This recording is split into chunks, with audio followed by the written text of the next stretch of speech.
আসসালামু আলাইকুম, কেমন আছেন সবাই? অনেক দিন পর আবার আরেকটা ব্লগ নিয়ে হাজির হয়েছি।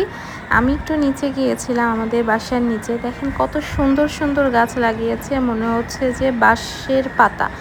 তো এরই মাঝখান দিয়ে দেখা যাচ্ছে দু একটা ফুলও ফুটেছে গাছে, আর দেখা যাচ্ছে বিশাল বড় বড় মেঘ আর আকাশ। তো খুবই ভালো লাগছিল আমার কাছে দেখতে, কারণ সবুজে ঘেরা চারপাশ, সবুজ গাছগুলো মাঝে মাঝে একটু নড়া দিচ্ছে, দেখে তো খুব ভালো লাগছে।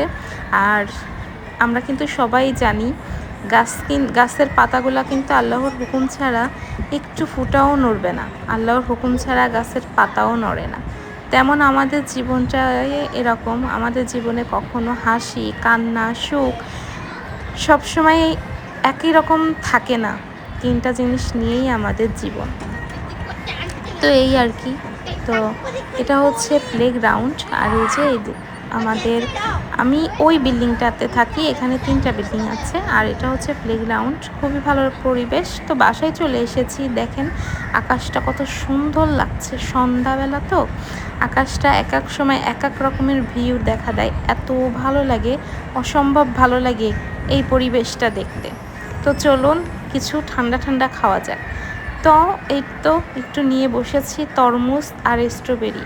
এত গরম লাগছিল, গরমও পড়েছে অনেক, যার জন্য একটু তরমুজ খাচ্ছি।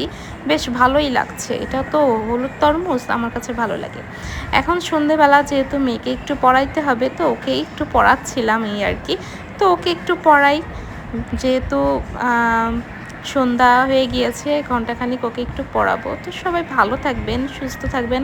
আমার মেয়েদের জন্য দোয়া করবেন, ওদের জন্য পড়ালেখা, ওরা যেন সুস্থভাবে ভালো জীবনযাপন করতে পারে। একটা মেয়ে জীবনের চাওয়া তাদের সন্তান যেন মানুষের মতন মানুষ হতে পারে, এটাই, আর কিছু চাওয়ার থাকে না। তো আমি যেন আমার বাচ্চাদের মানুষের মতন মানুষ করতে পারি। সবাই দোয়া করবেন। আর যদি ভিডিও ভালো লেগে থাকে অবশ্যই কমেন্ট করে জানাবেন, লাইক দিবেন, সাবস্ক্রাইব করবেন। আল্লাহ হাফেজ, আসসালামু আলাইকুম।